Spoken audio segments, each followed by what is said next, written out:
fourth gentleman named Lefty. And Lefty, when this came up, he was like, that's not for me, boys. That's not my game. I don't think I'd fare very well. I wouldn't enjoy it. I'm sorry. I'm out. We were very respectful of that, Woody and I. We were like, well, all right, man. Cool beans. You don't want to do it. You don't want to do it. Nobody here's going to give you. And then Wings interjects, pussy.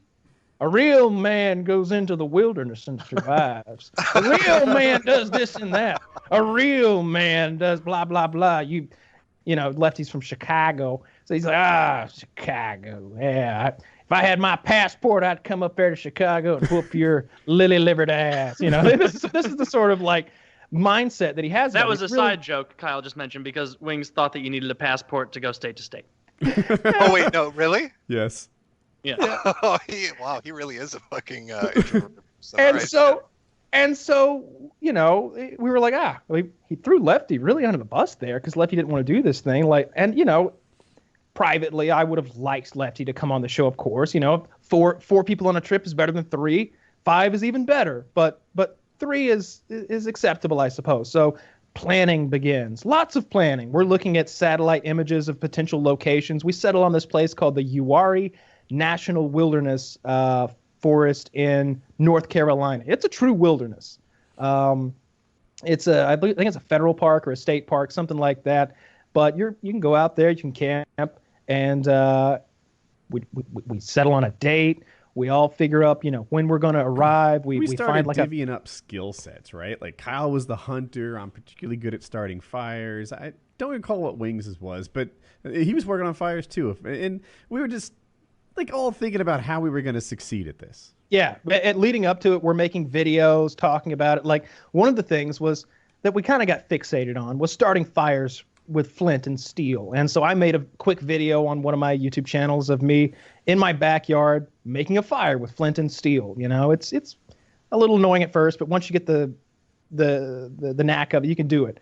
Wings made 4 videos of him making fire with flint and steel and never accomplished it. He uploaded all 4 failures. They failed in various ways. There would be a cut between him going ch, and the camera would cut, and it would come back on, and then there was a big pile of leaves on fire, and you were like 18 inches tall, like the fire. What the fuck? What happened? Like he just got out a big lighter and lit some leaves on fire in his backyard. And again, they're like leaves you'd rake up in your backyard. I'm going literally into the woods and scratching trees with a knife. He found a bird's nest and lit it on fire. Yeah. I got really upset about that. I don't know why. You lit a bird's nest on fire? Yeah. Well, they weren't in it. So the day comes. It's time to do this thing. And so I set out on this quite long drive. I'm going to say it's 5.5 hours from where I lived at the time to where we're doing this thing. So if I leave the night before, I'm going to get a motel room in the area 30 minutes from the meetup location. And that way I don't have to drive, early in the morning. I don't want to leave my house at 5 a.m., get there at 10 a.m. and be already just kind of out of it before we begin hiking and surviving and such. So I'm driving in the night before, and I think to myself, hey, let me give old Wings a call, make sure we're all good to go here, because it's Wings.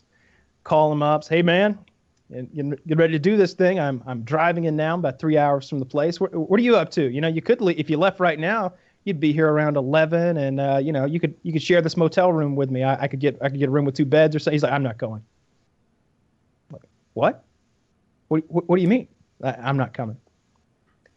When were you going to tell me? Well, I'm telling you right now. What the? So I call. I text Woody. I'm like, he's not fucking going. He's not fucking going. And so Woody gets on the phone with him. And Woody tries to talk. And I'm thinking, Woody's going to talk him into this. I'm still driving with this idea. Woody will talk him into this. Woody's a great motivational speaker when he needs to be. And I'm sure Woody was filling him with... There's some compilations of me telling Wings, if you want to be an extraordinary person, you have to do extraordinary things. Be a winner, not a loser. Be a doer, not a don'ter. Very Henry Rollins-esque, yeah. Yeah, this sort of talk, and he just doesn't fucking come. He just doesn't fucking come. And it's Now it's just me and Woody in the woods. Now it's just kind of weird. It got gay. It got a little gay. It's like I hope nobody sees me and this 40-year-old man just driving off practically into the dark. A pedophile with Kyle. Yeah. So it really took the wind out of our sails, and you know, I ended up getting violently ill, like on the first night of the survival trip. I think from some tainted tap water. But in any case, like no, it was because you weren't very good at swimming through that stream and you swallowed stream water. That's exactly what I did. Yeah, I drank some river water, and I think that's what I was vomiting like for hours. Swimming all over that river like it was nothing. Like, I see a frog out there yonder. I'll go get it. You know, I think I shot a turtle. So he left you guys high and dry then. You had this all set up, all ready to go. It was going to be this big thing, and then at the last minute, you talking to him, and he says, No, I don't think so. What's it going to notify us? I think that the next morning at 9 a.m., we were just going to, Woody and I would have pulled up to that bait and tackle shop / restaurant and just been sitting there at the table and be like, no, we don't want to order yet. Our friend's coming. And like, at like 10 minutes, 20 minutes, an hour would have gone by. I'm like, no, we're hungry, but it's lunch now.